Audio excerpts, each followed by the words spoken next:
Hello, welcome back, everyone. Today we're talking about career readiness, such an important topic. I have a special guest to share her stories and a lot of tips around this. Patricia Costa. And Patricia Costa is a senior business partner in finance and technology at SunLife. So she's a finance girl. We haven't had that many finance girls on the podcast, so I'm really excited to have Patricia with us. She's so delightful, just positive, beautiful energy, and you'll love her as much as I do. So let's get started. Welcome, Patricia. Thank you so much, Ivana, for having me here. Hi, everyone, people who are listening to such a great podcast. It's adding so much value to anybody that's out there, work on their careers, work on their lives, enhancing their lives. So I love the podcast. I'm a big fan of the work that Ivana is doing and really empowering us to have a voice. Thank you. Couldn't have said it better. Thank you for sharing that. I love to have people like Patricia on the show to share how they found their voice, how they've used their voice, and inspire us all to do the same and give us some tips along the way. Career readiness, that's a big topic. Why don't you share a little bit more about yourself and then help us understand if you've ever made the decision to leave a job or leave a company because it wasn't the right company for you. It wasn't suited for you. It wasn't the right fit. I'd love to know more about that because that's a decision that a lot of us have to make at some point in our career. Do we leave a job? Do we leave a company, or do we stay? Absolutely. So I am a CPA, I am an MBA, I am a finance leader, and I built my career working for Fortune 500 companies. I have been enabling global organizations to succeed in times of change by leveraging my financial, business, and project management backgrounds to make them more profitable and competitive. I have a fervor for fostering collaboration and achieving value to surpass business goals by streamlining processes through automation. One of my expertise is really to develop strategies to enhance profitability by streamlining processes, arresting inflation, minimizing FX devaluation, and implementing KPIs and OKRs. Of course, throughout my career, I have to face many challenges, and I will share a few stories here. And I am sure somebody who is listening now is going through the same situation. In one occasion, I had to deal with a very aggressive environment where key stakeholders resorted to expressions such as light up a fire under them. In other words, put as much pressure as you can on the people. Shake them until they break. What really matters here is to make the numbers. In other occasions, I have to listen to one of the bosses saying to me, if the numbers don't improve, people will get fired. I am a CPA. I'm not in a business to manipulate numbers. I am in a business to analyze, to make recommendations, to enhance profitability. But I face situations head on. In a different organization, a different occasion, I have to witness a very male dominated environment where key stakeholders only hired and promoted people who resembled themselves in appearance, thinking, speech, behavior. There was no sense of belonging in this specific group of people. Usually, the head of the department sets the tone Even though this specific organization was working very hard on diversity, equity, and inclusion, was that pocket that we could see that male dominated and very much towards one specific cultural background. In both ecosystems, we didn't have belonging. I felt very unsafe. I felt that I didn't belong in those places. Now, the question is for you who are listening to us. What if you get caught up in such an environment where you don't feel safe to speak up, where you don't feel safe to bring forward your analysis, where you don't feel safe to disagree in a very professional, polite, and data driven way, where you feel that you don't belong?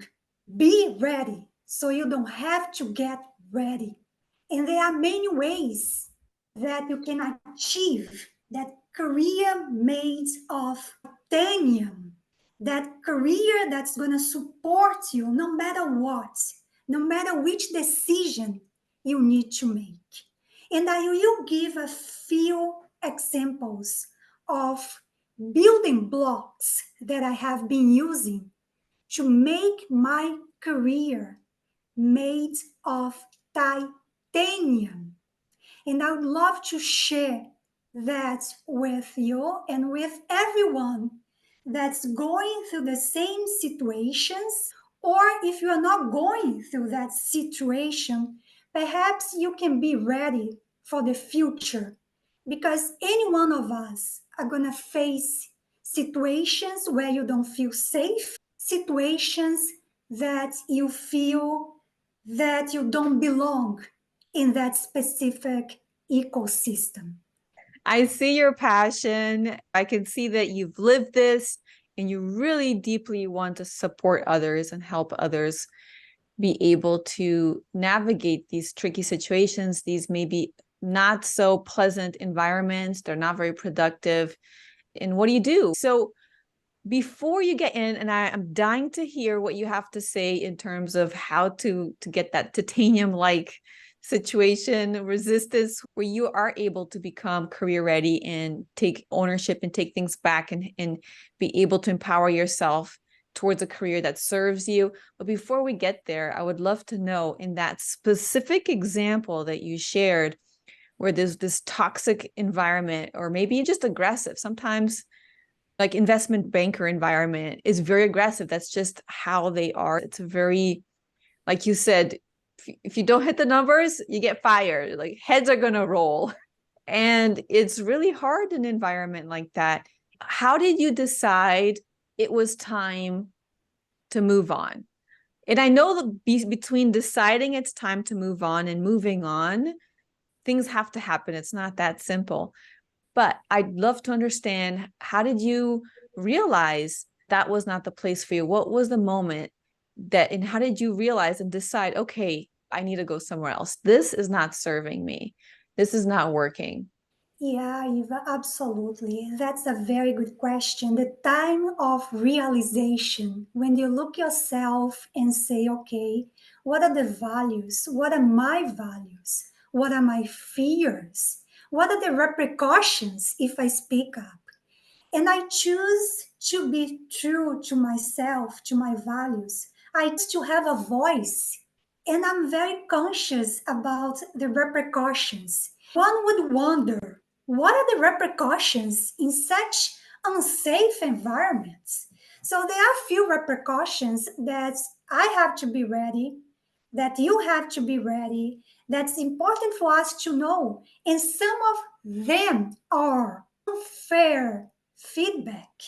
You have your performance review, and you have to have a voice, you have to have your data to support what you believe should be your performance review, based on the profitability, based on the how, based on your KPIs and OKRs. lack of opportunities. Let's say you don't have any opportunities to do projects that could lead to a promotion. They give you unmanageable workloads. They could even invite you to leave the organization, an invitation to leave.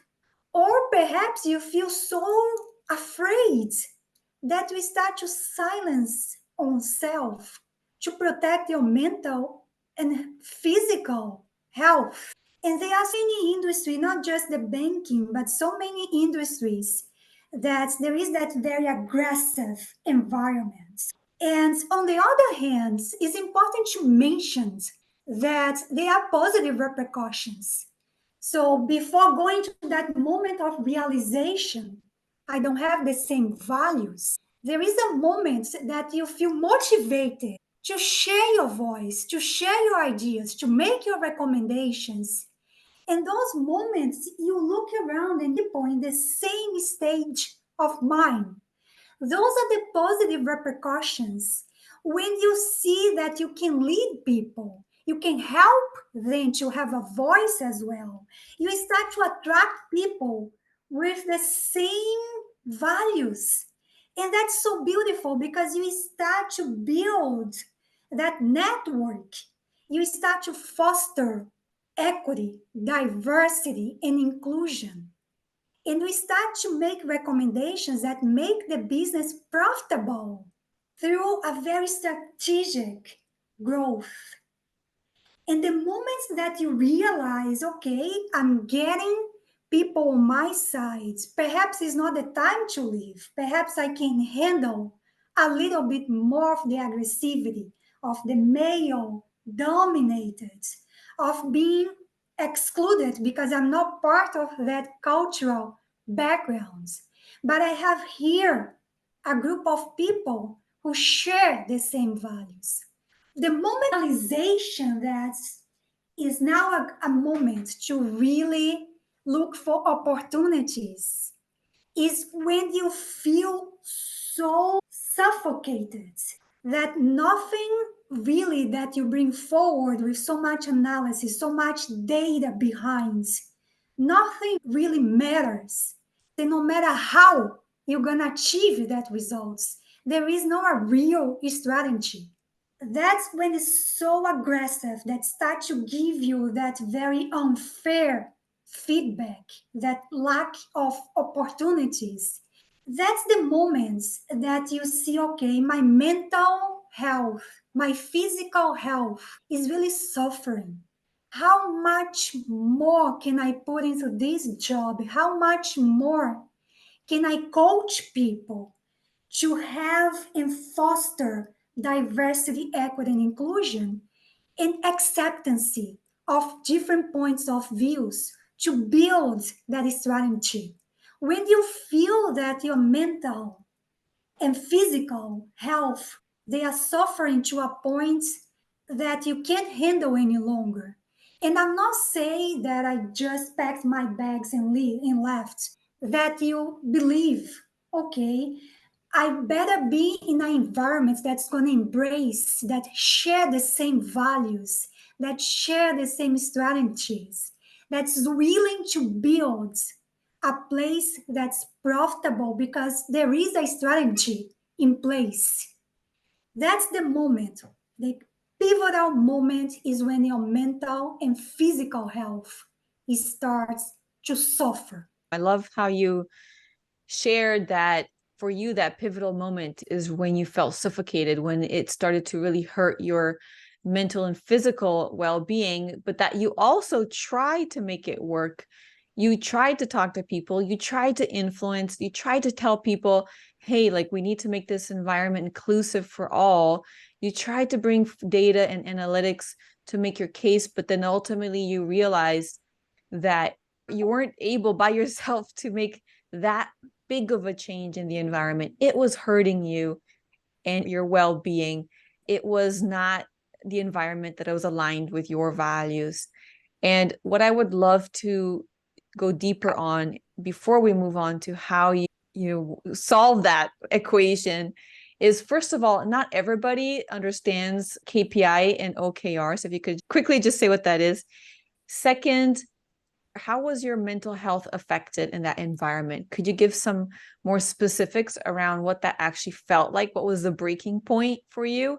And then the third thing I would love you to elaborate on is that you mentioned that you talked to some people before you decided, before the pivotal moment where you decided it's time to leave. So who did you talk to and what did you talk to them about? So those three things I would love to get some clarity on, and then we can move on. Yeah, absolutely. The KPIs stand for key performance indicators. So you want to see the profitability growth. Are you growing your sales? But not just growing gross sales. Are you growing your profitability, your EBITDA? What are the regions in the globe that's going to bring you the highest profitability? Usually I do OKRs when I have a short-term goal. For instance, last year and still in 2023, a very high inflation, FX devaluation. How can we tackle that? How can we really ensure that we have price realization in such an inflationary times? How can we ensure that we are getting price? How can we ensure that the contracts that we have in place got a clause that we can go to the clients and ask for that price? How can we put those objectives in place and getting price, for instance, if the price is so low because there is a huge backlog, and we saw that after pandemic. We saw, and we still see inflation, but we saw a lot of capacity issues. The companies couldn't fulfill the orders. So what is the velocity of turning on the inventory? What's the velocity to really fulfill the orders? So those metrics are very important. Some organizations, they don't even know. And that specific case that I gave you about the very aggressive organization, they didn't know about OKRs. So I implemented that in a very successful way. And that was one of the strides, I would say, one of the great achievements that I can say in a very aggressive environment, I was able to show the value of implementing OKRs and get closer to the numbers that they were asking for. Then you mentioned about mental health. So when we get some achievements and ideas, it's really prompt me to say, okay, there is hope here. We can really keep working together. We can really keep fostering new ideas. It's really being open to innovative ideas, to be open to accept the way that the industry is working instead of being left behind, because some people, they cannot accept new ideas. The pivotal moment was when I start to really feel afraid to speak up. But I can feel afraid because this is my work, this is my professional career. If I solve problems, and this is one of my expertise, is to really solve problems for the organizations, how could I silence myself and because I was afraid? Then I said, no, that's not the environment. I need to be in an environment that I can have a very health debate, that I can bring ideas forward, that I can see, okay, I have a huge backlog, my price is not coming to fruition, and I have an idea here to really accelerate the price. But to do that idea, I have to first make people to realize that they are not getting any price despite of the FX devaluation. In other points, when I have to present in a very well designed with graphics, waterfalls, dashboard, I need to feel confident to bring forward ideas. Came to a point that I was afraid to present. I was afraid of the to be misinterpreted, to be in a situation that the ideas would go against the beliefs. The ideas that I was bringing was based on data, on analysis, deep analysis. And the moment that I was presenting the dashboards, I had recommendations and solutions. But some of the facts we have to face head on, and we have to break the beliefs. Beliefs are feelings, they don't have a base on science, on data. That was the pivotal moment when I start to feel very afraid. Is that going to go against any belief? And I start to speak with people within the organization who became my mentors. I had a few mentors in the business, and they were sharing with me the same feeling, the same situation. They had the same frustrations, they had the same fears. I didn't feel alone anymore because when we go through situations like that, you try to implement, you see how we're going to get a better profitability, that we have to motivate people to have difficult conversations with clients. But at the same time, you are going against beliefs. Is always working that way? Why should I change now? Because now we have inflation. When we started 20 years ago, we didn't have that level of inflation. When we started 20 years ago, we didn't have to deal with the pandemic. It's a new scenario that people had a very hard time, and perhaps that's why they're so aggressive. They felt that everything that they believed is not there anymore. How scary is that? Here, there are people trying to implement new ideas, trying to show the flaws in the system. When I start to talk with people and they became mentors, they had so many years in the business, they start to share with me that used to be so easy, used to be a different scenario. We were growing, we didn't face challenges. And that's what it is, because strong people, they make easy times. Easy times make weak people. Weak people make difficult times. And that's exactly what happened. The strong people at the beginning, they made easy times for the business. Then the people in that business became very weak. They didn't face challenges. When the challenges came, they were so weak, they couldn't face the challenges. And that's why it was a very difficult situation. Talking with people gave me the realization, those mentors, people who have been there at the beginning, who are open to new ideas. I spoke with people from networks like the Women Network who are facing the same challenges. In a different occasion, in a different organization, when it was very male dominated by one specific cultural backgrounds, I rely heavily on the network from diversity and inclusion networks, women networks, Latino networks. Those individuals, they had the light at the end of the tunnel because they have been going through so much discrimination. And going to the events, going to the conference, I start to meet people from different organizations who were going through the same, but they had already overcame in some way, shape, or form. And that made me feel that I wasn't facing the whole situation and situations alone. I start to belong to a different crowd. I start to belong to networks. And that's so comforting because you feel that you are not alone. And when we go through difficult situations, we have that tendency to say to ourselves, am I alone? What am I going to do now? And that's the pivotal moments when you say, no, I have a network of people. I am not alone. And you who are listening, if you are going through a difficult situation, know yourself, you are not alone. Beautiful. You are not alone. And it's all about finding those groups of people. It seems like you had to seek out and talk to people, and then you discovered that you were not alone. They had similar thoughts, similar struggles, and then you found mentors, you found other people with similar struggles.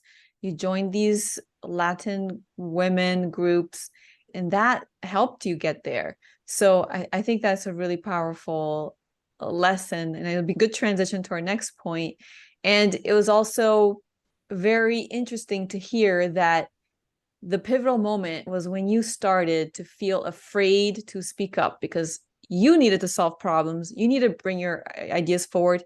And when you realized that you couldn't get over that, was time to move, because an environment where suddenly you don't feel like you can speak up, you're scared of speaking up and sharing your ideas, which is the value that you can bring to the organization, is the moment that it just starts going south. And having that clarity, I thought was phenomenal. I wrote it down here because I thought, wow, I think that's such an important decision point for a lot of people, and we don't think about it. So I love that you said that. Patricia and we had such a fun conversation in preparation for this episode, talking about inflation. I've never had so much fun talking about inflation with someone as Patricia. So you realized you had to go. You started to join some networks to not feel alone. What happened next? How did you become career ready? How did you realize and move on to the next best, better thing for you? I strongly believe in learning. I upgrade my skills.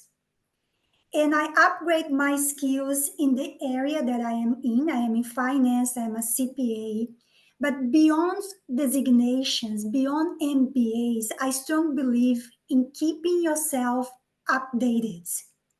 So I always invest in courses from data analytics to courses that's going to improve my communication and leadership skills. I can give you the name of a few organizations that I have engaged with, and I completed courses and certifications. We had to dedicate so much time, 10, 12, 14 hours into a job that we didn't make time, or some of the financial pressures. It's important to say that nowadays there are ways to keep learning. There are ways to finance your learning. And I can give you a few organizations. For instance, General Assembly. It is an American organization. Here in Canada, University of Toronto, Udemy, LinkedIn, Coursera are few organizations that you can certainly upgrade your skills. And I upgrade my skills not just in finance, but communication. Tableau was a good one to learn to get a certification. Learning about AI and how it will impact finance, how it will impact your life. Those are some examples, and one would wonder, but how I'm going to find money, time and money? So time you have to carve out of your busy schedule. Some of the courses, they are online, they are self-paced. Some others, you have to be very disciplined to set up a time and to attend class. Thank God nowadays is much easier because you can go online and take classes via Zoom, Google Meet, Teams. And to give an example, recently I completed a data analytics course through General Assembly. And I'm still paying for the course. And I have been paying the course installments, 24 installments. So don't let money get in the way, find the ways. And some courses on LinkedIn, you don't even have to pay for it. One other point that I would like to make on how to be career ready. If you make that decision, don't just live in the heat of the moment. Don't do that. Be very strategic on what you're going to do. And that's why it's so important to have career coaches. I have career coaches. I always had career coaches, even when they didn't have the titles. Even if it is somebody that you admire, because that person is really building a career that you'd like to have. If you have the money to negotiate a package, is much more affordable than pay individual sessions. And the career coach is going to help you with your resume, with your interview preparation, network strategies. I already mentioned about the network strategies. There is a very good book that I have been reading and I have been applying. The book calls 20 minutes networking. You just need 20 minutes. You start to set up a goal for yourself to meet at least 2 people per week. If per week is too much, perhaps one person a month. And you can certainly do that. And you can have goals to go to conferences. Some employers, they even pay for the entrance fee. One other point, I am a ESL. I have English as my second language and Spanish as my third language. I work in English. I work in Canada and I deal with people across the globe. To me, it's very important to have a pronunciation, to minimize my accent in a sense that people will understand what I'm saying, will understand when I make recommendations, when I do presentations. I hired a speech therapist who helps me with my English pronunciation, who helps me to reduce my accents. The sessions are part of my extended health benefits. If you are working for large corporations, I advise you to check if that specific professional is covered under your policy. And I know for us who are ESLs, it's important to have that clarity because some people, they will discriminate you just because you have an accent. It's going through the unconscious bias. So we all have unconscious bias. And the more that you can be clear in your message, the better. Of course, as I already mentioned, we have that tendency to feel alone when we go through difficult situations. However, when you volunteer, when we give back to community, when you volunteer at the food bank, when you volunteer, you fundraise for organizations like the Canadian Red Cross, for instance, or so many wonderful organizations in the US. So you see the struggles that people are going day in, day out. Makes you feel so much grateful, made you have so much appreciation for what you have. That even though you have to face those environments, those ecosystems, you feel that those are so minors. Because when you go to a food bank and you see the lineup talking about inflation, even more in groceries, you start to say, okay, I have to have an appreciation for my life and I have to help people. I was the co-chair of the Mosaic Inclusion Network. And through the network, I did many fundraising initiatives to benefit food banks, to benefit the Canadian Red Cross, and so many other organizations that's going to be helping people.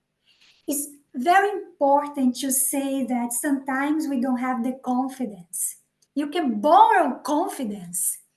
Sometimes we feel that we are not ready, so borrow that confidence to speak up, to have your voice, to handle the repercussions. This is the reason why it's so important to get your money working for you. And I have to mention that because I am in finance. So instead of buying lifestyle, instead of buying cars that's going to depreciate as soon as you drive from the parking lot, that's going to sustain, that's going to support your voice, because be ready for repercussions, but don't feel afraid that you're going to lose your paycheck and your life is over, because you'll have your financial independence. You can support yourself, you're marketable, you can get a new job in an organization that the organization you have the same values. So it's very important for you to make your money to work for you because you work so hard for your money. So invest in assets, buy rental properties, for instance, invest in real estate development. You can start it with 25K. Look into segregated funds, look into stocks, make smart decisions so you can have your money working for you. trying to find a side hustle. Perhaps you can do consulting. Trying to find a way so you are not so tied up to one source of income. Because if you can manage your own business, you can manage your side hustle, you can manage your real estate investments, you can bring new ideas for the corporation that you are working for. You have that business experience. You are savvy enough to see things that people who are only doing corporates, they cannot, because they haven't been exposed to difficult situations. Once again, difficult times make strong people. Strong people make easy times. Easy times make weak people. Weak people make difficult times. It's a circle. Try to be the one who brings solutions because you have a whole view, a holistic view. And that's what I have been doing in my own life. I have been doing networking, I have been investing in real estate, I have been finding side hustles because I don't want to be locked and afraid to lose one source of income. I want to have a voice. I want to be able to walk into a meeting and share my knowledge with confidence. And I want to have that career that's made of titanium. It's so refreshing to get a perspective from someone who lives and works and breathes finances. When you're financially ready, when you have a certain financial, not full independence, but it'll enough independence so that you can live and not have to worry about money for, let's say, a year or whatever time that is, it actually gives you more freedom to speak up and to have a voice. And that's an association that not a lot of people talk about, but it's absolutely true. If we're not in a good financial position, it's very easy for someone to put a mute on us and silence us. But when we have that financial freedom to some extent, that leads to our vocal freedom. That leads to our speaking up freedom, our voice freedom. I love also the difficult times with the strong, like the whole cycle. I thought that was really nice as well. And I know that you've gone through some hard financial times early on in your career, and you had to really think about this because, and some people are fine right now, but some people are struggling to handle that. And you've been there, right? So you're speaking out of not only being an expert in the financial side of things, but also from personal experience. Absolutely. I have to start my career from scratch. I am originally from Brazil. I came to Canada as an immigrant and I worked day and night. And in those early years, I didn't have a voice. I had to survive. But then I started to think, okay, I don't want this to prolong in my whole life. I want to really work hard on my CPA designation. And in Canada, as I was working for multiple corporations, I was getting my courses paid for as I was going through university, as I was going through my CPA designation, because the courses are quite expensive. So to have organizations paying for that was great.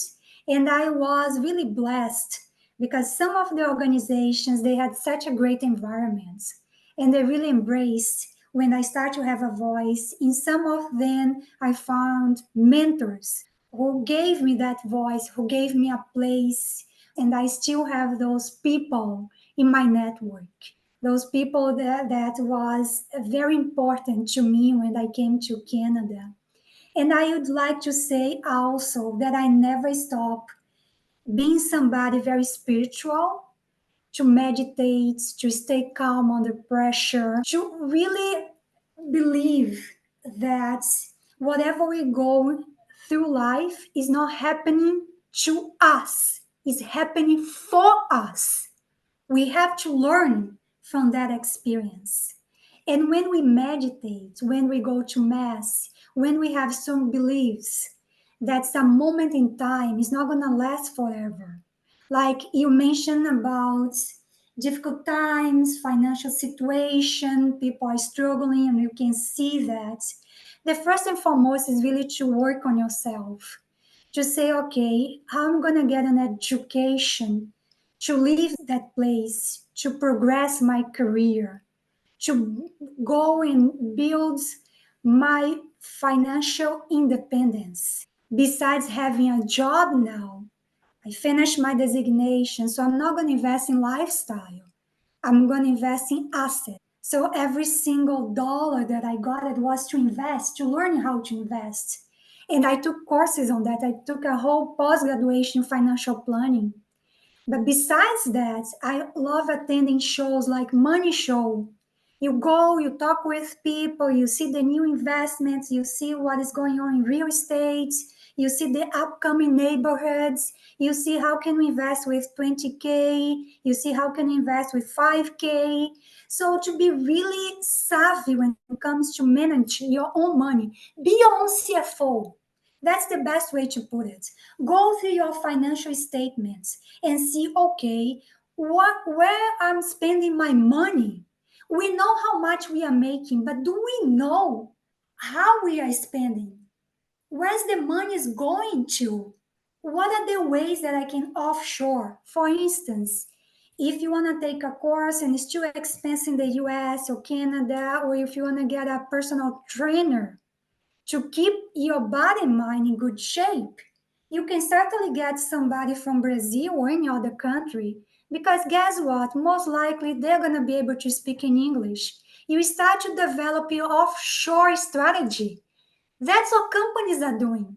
They are hiring people in different parts of the globe, and those individuals, they speak English, so they can communicate with you. You want to take a course on Tableau or even improve your presentation skills, your communication skills, you can do that by going to websites like LinkedIn, for instance. To really work on yourself is the best investment, number one. The second one, once you establish yourself, is really work and keep growing your network. And finally, and not finally, but as important as to get a job is to know how to invest your money. You're going to get your income, you have to save at least, my recommendation, that's what I have been doing for myself, is to save at least 20%. Find a way to survive with 80% and invest 20. But you need to know how to invest, and you only get the knowledge by having coaches, which I really believe in coaches because save you a lot of time. You can learn it by yourself. It's going to take more time. You can do it as well. Or you can have a coach or a financial advisor who is going to be able to coach you, to show what is available. Sometimes we don't know everything that's available, so we have to seek to have that knowledge. And once you do some investments and you see the returns, you start to build your confidence, you start to build your knowledge, so you can have your voice. Because if you think about it, what's the worst could happen? I could lose my job, but I'm not going to be on the streets. You still have your financial security, you still have your financial independence until you get the next one. And you're going to get it because you are well prepared. You have a career, you have your achievements, you have your education, and that's going to give you the next opportunity in an environment that you're going to enjoy, that you're going to have the same values, that you can connect with people. So these are the points that you have to keep in mind as we go through financial difficulties. Life is made of ups and downs. It's not a straight line, especially for women. We go through so much. For us, it's like a circle and full of ups and downs. But you can make it because you're not alone. Once again, when we start to develop those networking, you start to see that people are going through the same, and you start to learn from people. And people start to trust on yourself as well. And that's so encouraging because that's a circle that's going to feed you to have more and more confidence. And that's what it's all about. And if you don't have that confidence at the moment, borrow. You can borrow confidence, not just money, borrow confidence until you have your own, until you foster your own confidence. This has been absolutely wonderful to hear. And I'm going to just share a short version of my key takeaways from our conversation, Patricia, because I thought you brought some really interesting perspectives as someone who is in the financial industry. You talk about this whole titanium, right? How to build a career made of titanium, that hard, that resistant. And part of it is to be career ready and finance ready. And moreover, you tied everything with using your voice, finding your voice, leveraging your voice, because your voice is your contribution. And you shared several times about the power of your networks, investing in networking, finding networking groups where you can meet people so that you can realize that you're not alone with your voice and with your ideas. And that also you can learn from them, and that gives you confidence and trust in your voice. And you can also borrow that confidence to express your voice and speak up. And you also talked about financial readiness and how that also helps you have a voice. You talked about the importance of mentors who also help you and have helped you gain your voice and use your voice because they gave you a seat at the table early in your career. And you also talked a lot about how you invest in education, be it with courses, through people that you're networking with, coaches, advisors, even speech therapists that can also help you build that confidence and amplify your voice and give you a bigger, stronger, more present voice at the table. So many different things that actually do help you be more of who you are and be able to fully express your ideas, your thoughts, and be able to have that strong voice that you have, Patricia. So thank you for sharing all these wonderful tips and your experience with us today. Thank you so much for having me, and I really appreciated the time. I want to say to everyone who is going to be listening to the podcast that's going to be in December, this is the perfect time of the year for all of us to really think, what would you like to have? What would you like to be? So it's a perfect time for you to be career ready, to make that career made of titanium. That's the moment. Keep that in mind. Absolutely. Absolutely. Titanium. Thank you so much. Thank you.